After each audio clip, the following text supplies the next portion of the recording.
moja rudino, bakneš do nebo visoko, zašto nas čuvaš ti? Sada da zablejale, ovčari da zabrejale, ili pak ta gubaš ti?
Драги гледачи, добар ден.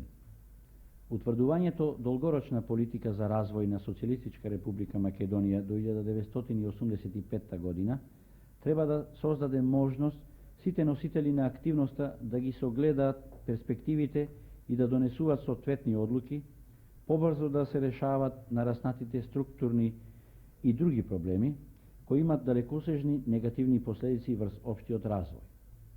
Материјалите во врска со основите на заедничката политика за долгорочен развој на Социјалистичка република Македонија до 1985 година беа дадени на јавна дискусија во која е обезбедено широко учество на работните луѓе и граѓаните во креирањето на основите на таа политика. По неколку дена, поточно на 26 февруари, тие ќе бидат претресени и на седниците на соборите на Собранието на Социјалистичка република Македонија. Секако се има предвид дека барањата, потребите и проблемите кои се поставуваат и стојат во врска со идниот стопански и општествен развој на републиката, ги надминуваат можностите за нивно истовремено задоволување и решавање. Долгорочниот развој на земјоделството предвидува главно позасилено производство и преработка на месо, овошје и зеленчук. Во денешната наша емисија сакаме да истакнеме на пригоден начин неколку проблеми од споменатите стопански гранки со цел да дадеме свој придонес за определување критериуми, приоритети и димензии во решавањето на одделните барања и проблеми, за што се залага и предвидениот план. Имајќи предвид дека пред идниот развој на земјоделството ќе се поставуваат многу проблеми, барање за обезбедување храна, покривање на поголемите потреби на преработувачката индустрија и создавање можност за поголем извоз, во производствената ориентација посебно место ќе добие сточарското производство, развојот на сировинската база, како и производството за кое постојат изразито компаративни предности на републиката. Унапредувањето на сточарството има и пошироко значење. Тоа се наложува и од аспект на интензификација и стабилизација на земјоделското производство, а големо значење има и за активирање на потенцијалите во ридско-планинските подрачја. Развојот на сточарството ќе биде условен од побрзото зголемување на добиточниот фонд, со истовремено покачување на производството по грло и од соодветниот развој на крвната база, за што во републикава постојат многу добри услови, особено со изградбата на хидромелиоративните системи. Денес постојат многу успешни технолошки решенија за трансформација на ефтиното примарно земјоделско производство, особено на фуражните растенија, во финални многу поскапи производи. Например, да се добие 1 кг јагнешко месо се потребни 3,5 до 4 кг добиточна храна. Тоа значи дека 3 кг пченка, како најзастапена во крвните смески, чини 9 динари, додека 1 кг јагнешко месо се продава по 41 динар. Ние веќе едно 10 години уназад работиме на еден проблем познат под името индустријски начин за производство на јагнешко месо. До денеска ние веќе горе-долу зацртавме една технологија која ја испробавме на повеќе животни во нашата република и сметам дека сме готови да на нашето стопанство му дадиме решење преку кое може да се добие јагне тешко од 30 до 35 килограми за околу 110 до 120 дена. Односно, можеме да дадеме токму онакво јагне како што денеска бара светскиот пазар. А имено се работи за тоа да светскиот пазар денеска бара јагне кое чисто месо е тешко некаде околу 12 до 14 килограми. Кога викам чисто месо, мислам на месо, значи чисти половинки од јагне, без глава и без она изнутрица што е, да. Сушност поимот индустријски начин на добивање јагне, што подразбирате под него? Видите, ова прашање за индустријското гоење на јагнината е од понов датум и секако дека постои една технологија врзана за тој појам. Се работи за тоа да јагнето што порано биде ставено на интензивна, континуирана, квалитетна храна, со цел да имаме континуиран прираст во текот на гојниот период, кој трае некаде околу 90 дена. И до денеска, барем сето ова што сте го направиле, не упатува на тоа да вистина јагнината можат без икакви проблеми да бидат одбиени во старост од 21 ден и да бидат ставени на интензивна исхрана. Тоест на таква исхрана која ќе обезбеди соодветен прираст кај јагнината. Иначе во интензивниот тов јагнината би требало да растат некаде околу 220 до 250 грама дневно, а потрошувачката на храна по килограм прираст за време на целиот гоен период треба да се движи во границите од 3,5 до 4 килограми. Кога сме на ова прашање, сметам да кажем уште една работа што има предности раното одбивање на јагнината, а имено се работи за тоа да со раното одбивање на јагнината се овозможува да овцата брзо почне да се молзи, во колку е наменета и за производство на млеко, и таквото млеко може да биде користено или како пресно, или пак за преработка, односно за кисело млеко, за сирење, за кашкавал и така натака, што значи се овозможува да се добие повеќе млеко за консумација во текот на лактационата периода, а во колку не сакаме да одиме на млекопроизводство, можеме да го прекиниме лактациониот период кај овцата и да ја овцата припремиме за нареден репроциклуш, што значи една оваква технологија овозможува во текот на годината да се добијат 2 јагнила по овца, не 2 јагнина, ами 2 јагнила. А преку 2 јагнила може да бидат добиени и 2 јагнина, и 3 јагнина, дури и 4 јагнина може да бидат добиени.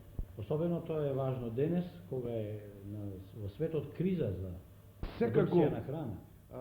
Дека е важно и од аспект на производство на храна, во смисол на тоа да вистина светот добие што повеќе месо, али има и еден друг аспект кој не треба во ова ситуација да се заборави, а имено се работи за тоа да овчарството како гранка е во многу лоша економска ситуација. Ако сакаме да излеземе од оваа ситуација, ние мораме да одиме и на зголемување на месопроизводството по овца во текот на годината. Една оваква технологија дава можност да се добие место, што ја знам, 10 кила месо, ние можеме да добиеме 30, можеме да добиеме 60 преку 2 јагнина, па дури и 90 кила, ако имаме во текот на годината 3 јагнина по овца. Професоре, кои се поважни компоненти во исхраната на јагнината за едно вакво индустријско производство на месо? Би сакал да истакнам една работа. Секој онај што мисли да занимава со производство на јагнешко месо на интензивен начин, треба да биде врзан со индустријата за сточна храна. И покрај тоа што припремањето на смеските е вака прилично просто, со оглед на важноста на хомогенизирањето на компонентите, важно е да учествува индустријата за сточна храна, заради тоа што таа може точно сите оние минимални компоненти кои учествуваат во смеските да бидат вистина равномерно распределени низ целата таа маса. Иначе, како најважни вака крми кои доваѓаат предвид за исхрана на овакви јагниња, од јагнено-хидратните се споменуваат пченката, јачменот, пшеницата, овесот. Од протеинските крми, сојното, сончогледовото ќуспе, па можеме тука да ги ставиме трисите и луцеркиното брашно. Секако дека во првата фаза на гојниот период треба да најдат место и животинските крми, како што е случајот со рибеното брашно и млекото во прав, кои се внесуваат со многу мали количества. Но за да вистина храната биде ефикасно користена од страна на организмот, обавезно во оваквите смески се уфрлуваат минерални материи, се уфрлуваат витамини и микроелементи. Без една оваква комплексност на крмата, односно дажбата, не може да биде постигнат соодветен прираст, карактеристичен за индустријски тов на јагниња. И покрај ваквите познати вистини, и годинава продолжи старата практика. Започна масовниот откуп на млади јагниња. Тие се колат, а многу од нив и да не вкусиле друга храна, освен мајчиното млеко.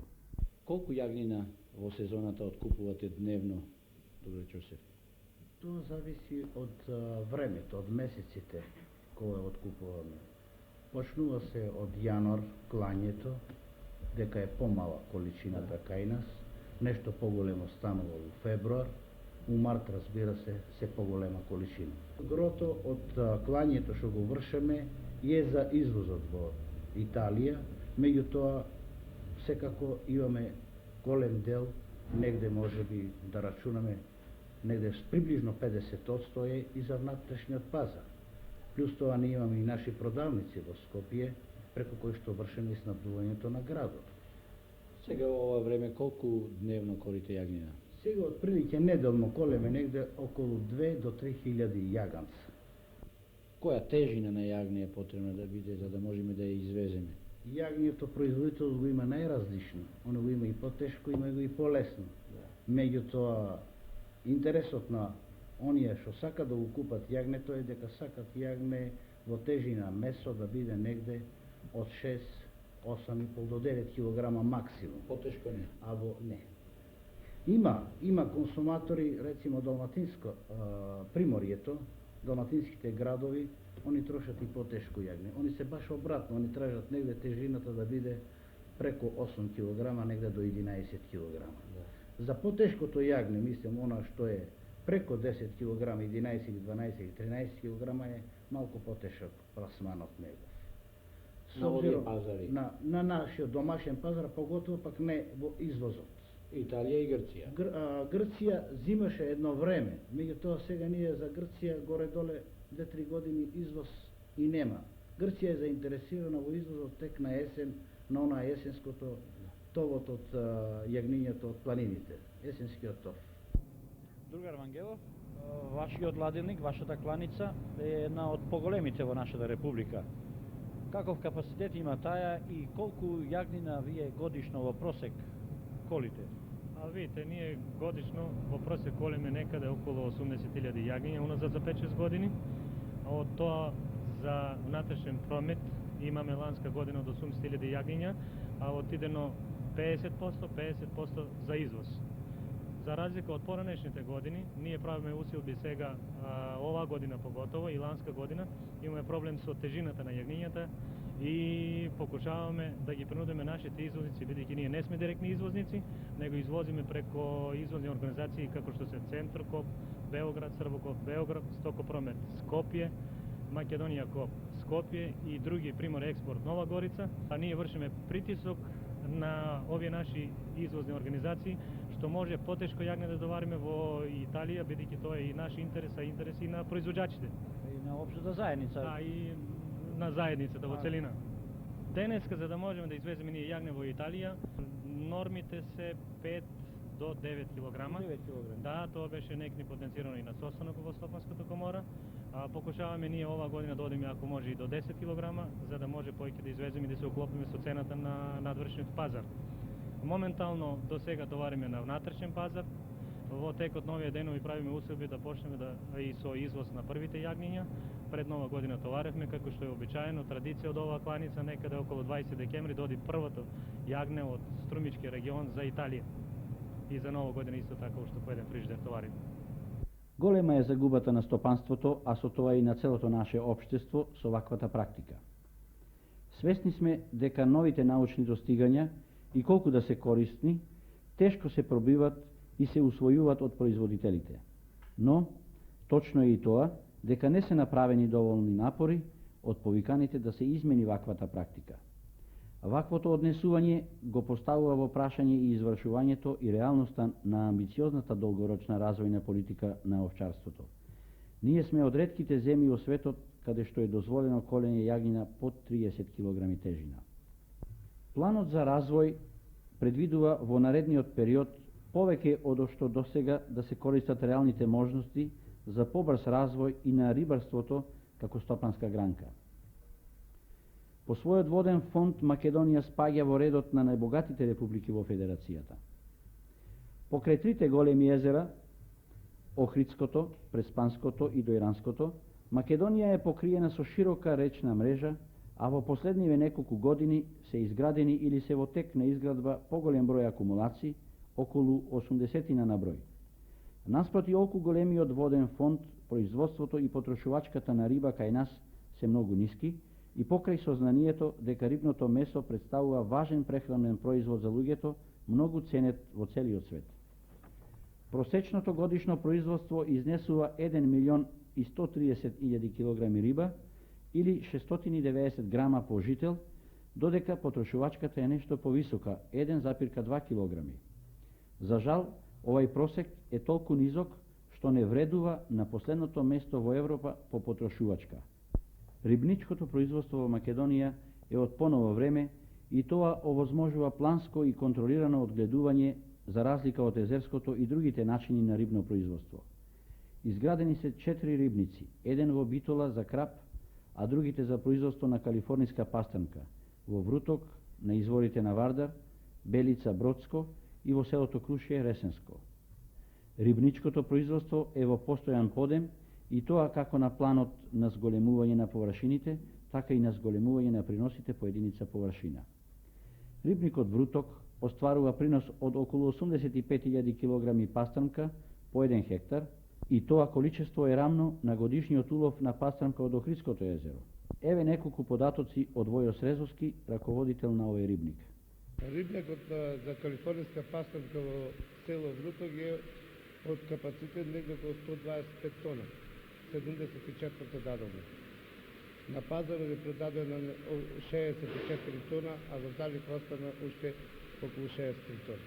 Во последните години интересувањето за калифорниската пастрамка е зголемено многу. Додека побаргу ми е дававме и за Белград, Загреб, а овие последните 2 години од Македонија надвор не се извози пастрамка. Све во Македонија се потроши нашето производство. Покрај производството на риба за консумација, вие гледам имате и мерстилиште. Каков капацитет е? Ние си производиме и сами, имаме наше матично јато, кое производиме и икра, и помладок за нас. Поред за нас и за други рибњаци продаваме и икра и помладок.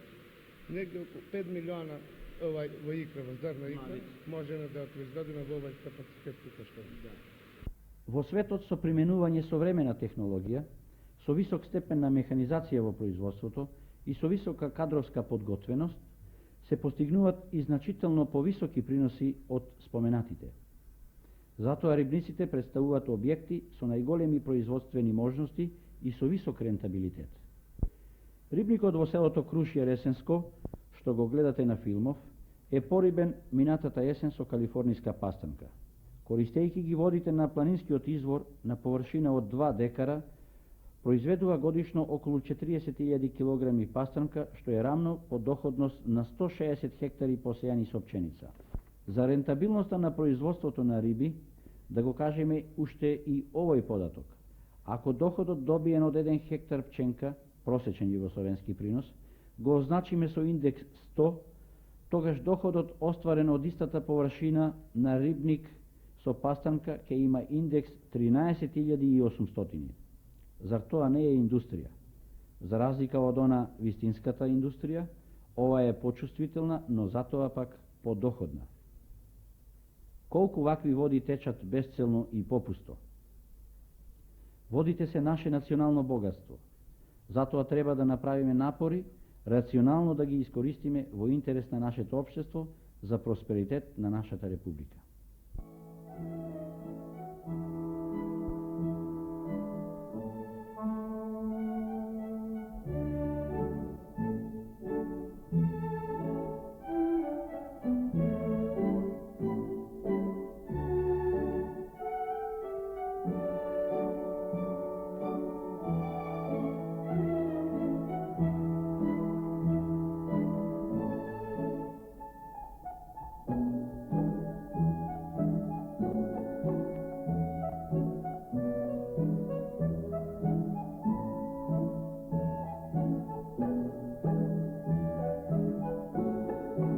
А сега, драги гледачи, за мала починка, до следниот наш прилог, Круме Спасовски ќе исполни народна песна.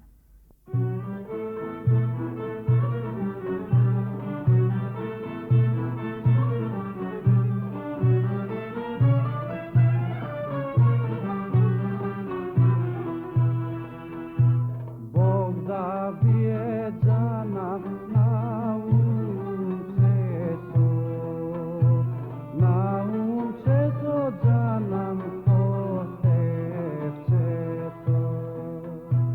што ми стана на утро рано на понедела.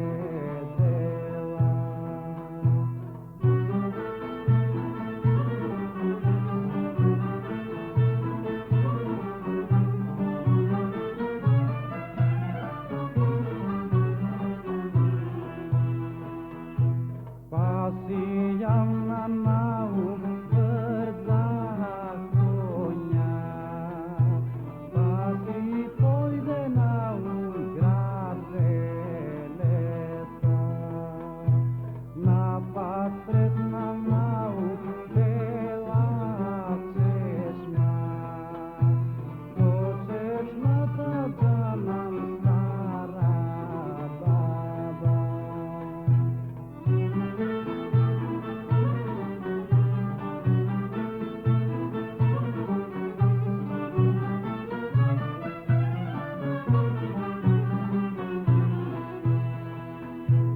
Ќе те прашам, бабо, да ми кажеш, дали е жива, бабо, твојата внука? Дали е жива, бабо, твојата внука? Твојата внука, бабо, лична евра.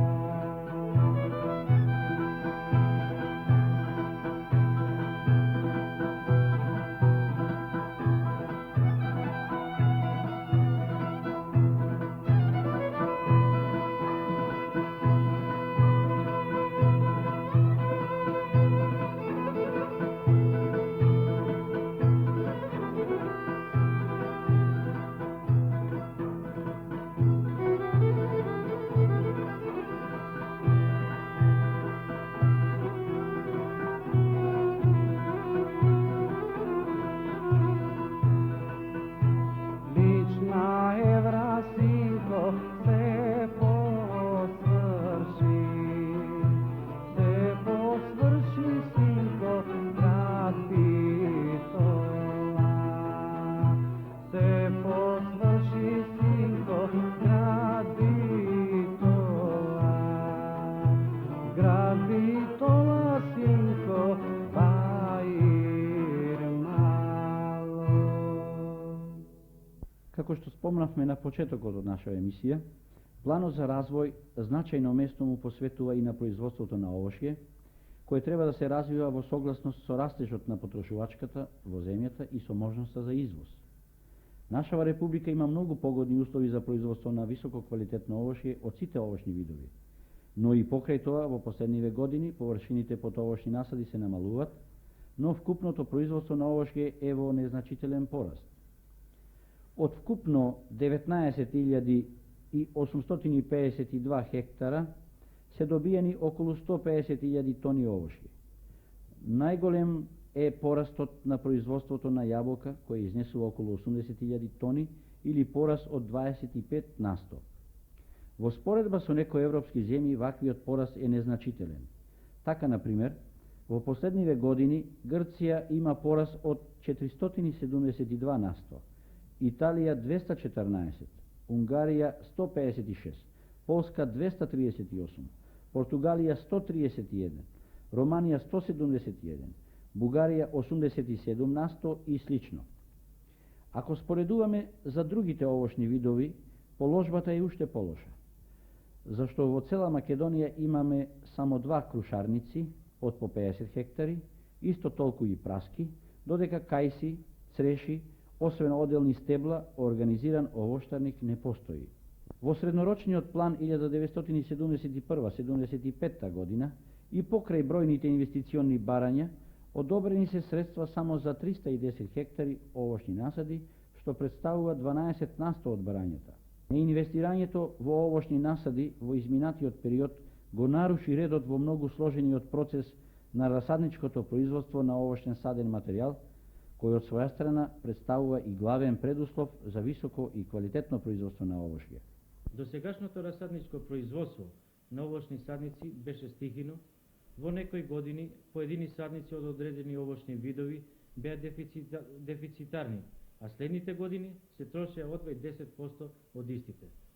Во 1974 година имаше потреба да се обезбедат 15.000 садници сливи од сортата Стенлеј, меѓутоа ниеден расадник во нашата земја не располагаше со оваа количина, додека во 1974 година истите се уништуваат, бидејќи немаше заинтересирани, што зборува да положбата во расадниците е иста на ниво на федерација. Зашто е тоа така?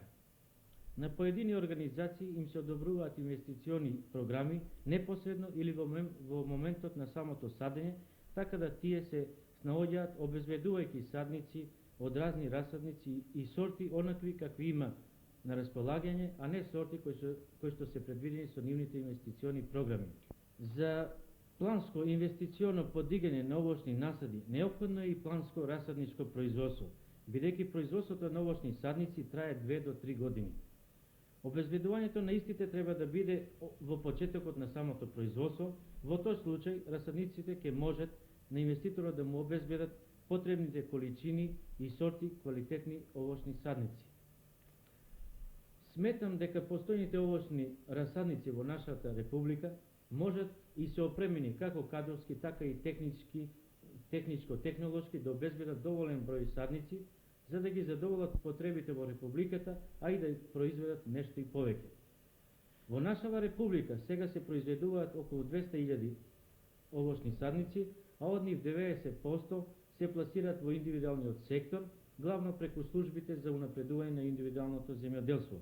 Постои една стихија во сето тоа подигање на овошните насади, како и на расадничкото производство.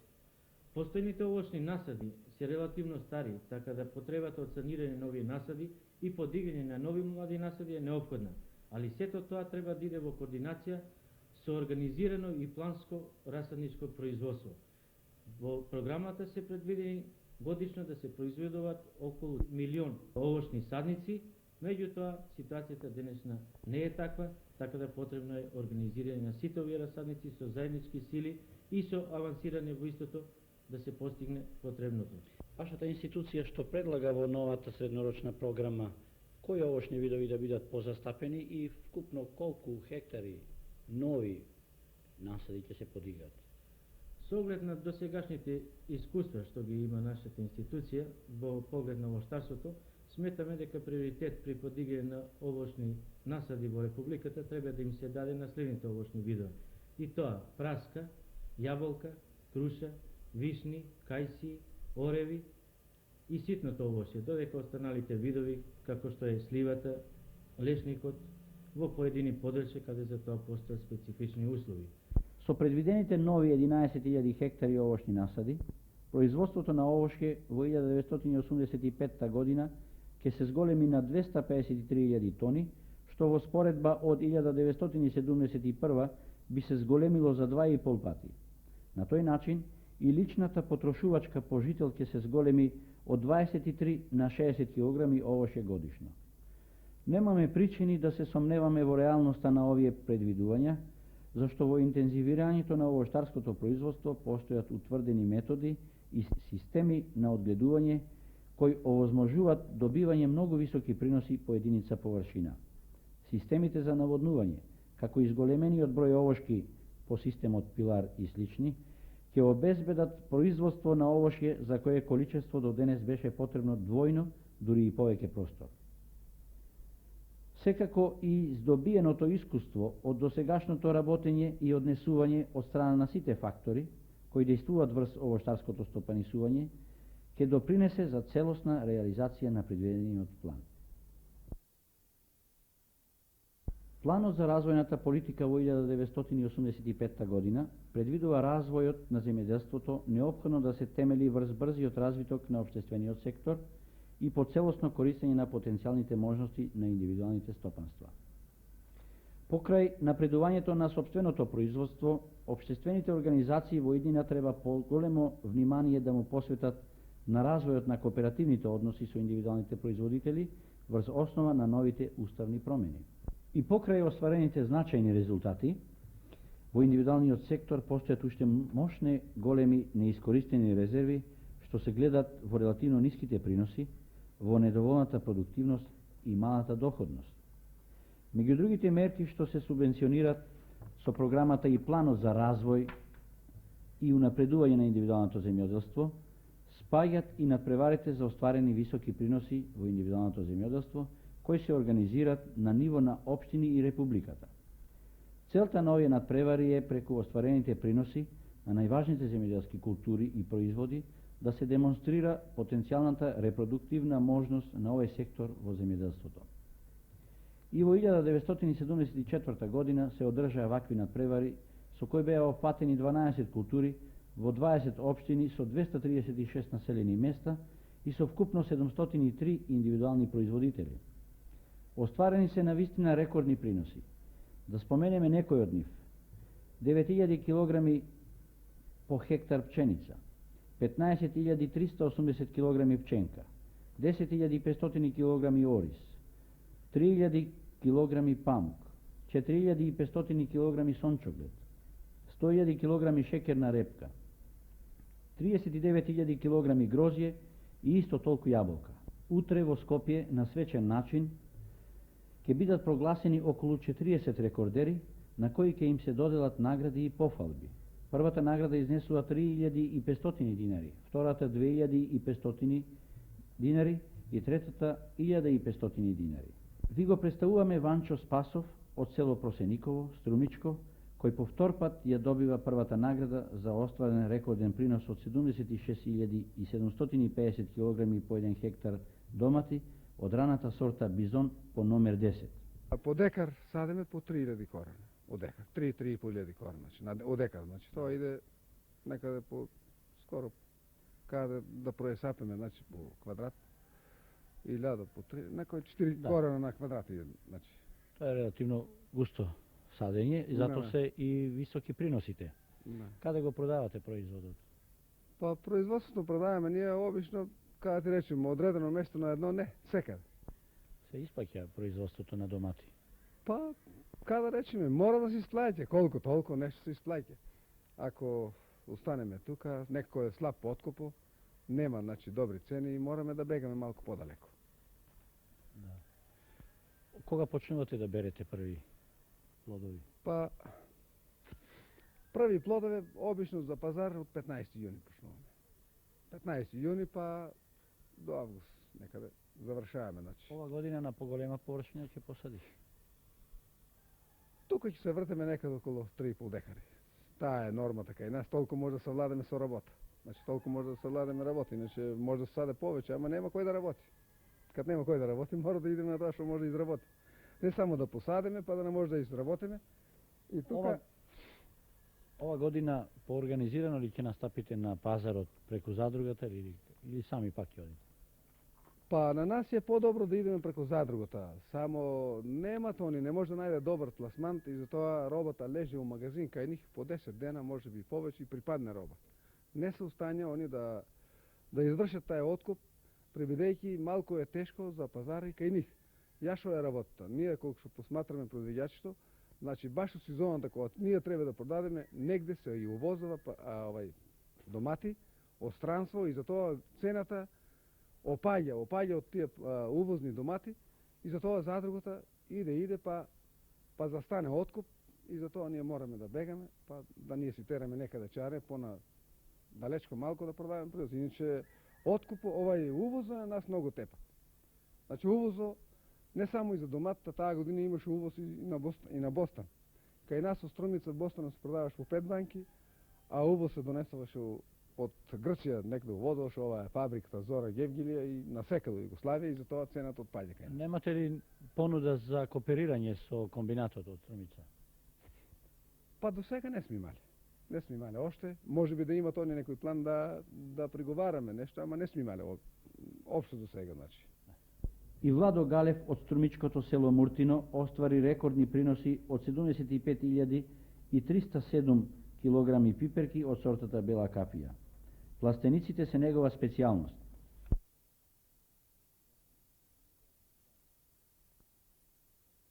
Таа година ќе имам исто, планирам 8 ара да садам домати и 20 ара да садам овие ладни пластеници и 8,5 ара со загреване.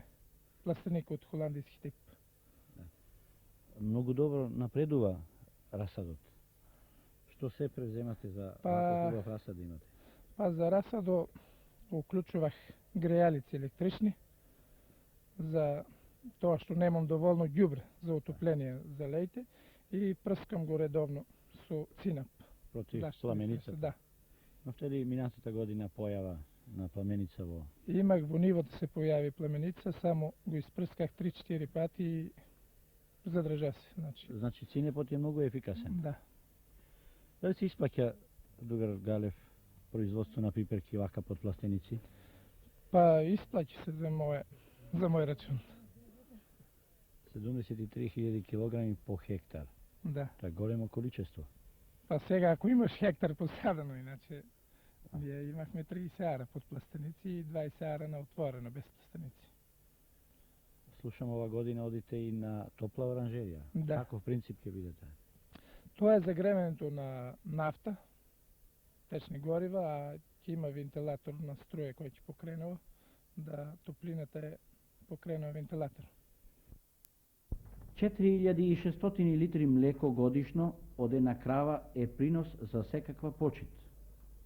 На Ристо Ѓозеф од Радовиш на ваквиот принос може да му позавидат и многу наши современи фарми. Од колку крави е ова количество? Јас имам повеќе крави, но другарите зема од 2 крави сам. Од 2 крави. Иначе колку крави чувате? Па околу 12 крави имам олсници, 4-5 јуници и 10 телини. Кога се занимавате со вака сточарско производство? Од 1952 година. Кога напуштив службата, бех во банката службеник, имахме прилично дел земја и се определив, јас, брат ми отиде во Скопје на служба, сестрите сите си отидоа која на лекар, која агроном, која така, и јас останав сам на земеделието и видеков и земеделието не може без да се обавува, или пак двете работи да се изцело посветите. Да, и служба и земеделие не бива, него јас се определив на земеделието. Викам, ќе му се посветам на него и така да сметам дека успеев во тоа. Колку млеко мозите дневно? Во просек. Просек од 80 литра. А на кого го давате? Имате ли постојани своји купци? Своји купци имам и тоа да имам и повеќе млеко би се продало. Само немам толку доволно. Јас го разнесувам по куќите млеко. Да. Секој сабајле, тај дом кој е мој клиент, муштрија мислам, дома му го сипам, си остави и месечно ми плаќа. А имате ли интерес за проширување, за зголемите бројот на грбата? Па јас дадех молба за още 3-4 крави. Молба за кредит? Кредит, да ми дадат. Да? За проширување на шталата, на грло? Одобрен ми е кредит, ево како што ви кажах и за трактор. Да. И за трактор ми дадат, одобрен ми. Само не знам как ќе се набават и одек ќе се набават. На неколку километри од Радовиш е селото Ињево, во кое живеат околу 200 семејства. Инјево е село на контрасти.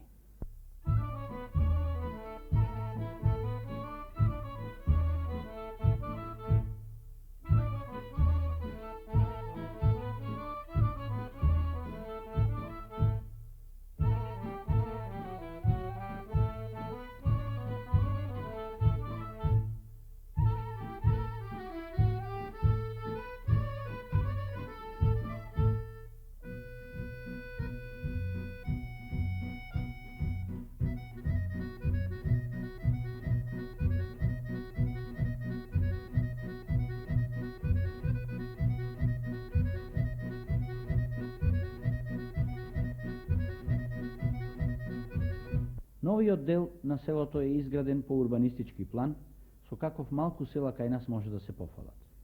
Новите и убави куќи му дават обележје на градска населба. Пред неколку месеци е изградена и асфалтирана главната сообраќајница, што го поврзува селото со градот и горниот дел на селото.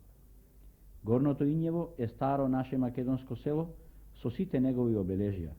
Стари куќи со дворови во кои фурната има доминантно место. Овде е животот потежок. Нема улици, нема вода и затоа старите инјевци се повеќе и побрзо се доселуваат во новото и урбанизирано Инјево. Инјевци се вредни работници. Здружени го градат своето село.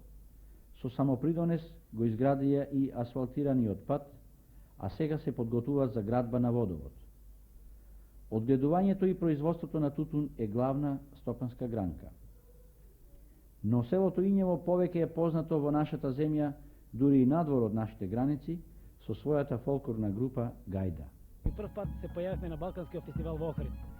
Тука бевме признаени меѓу најдобрите и бевме втори во овај Балканскиот фестивал во Охрид.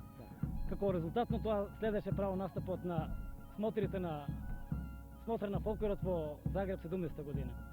Освен тоа сме биле на многу други места како во Републиката, така и надвор од неа.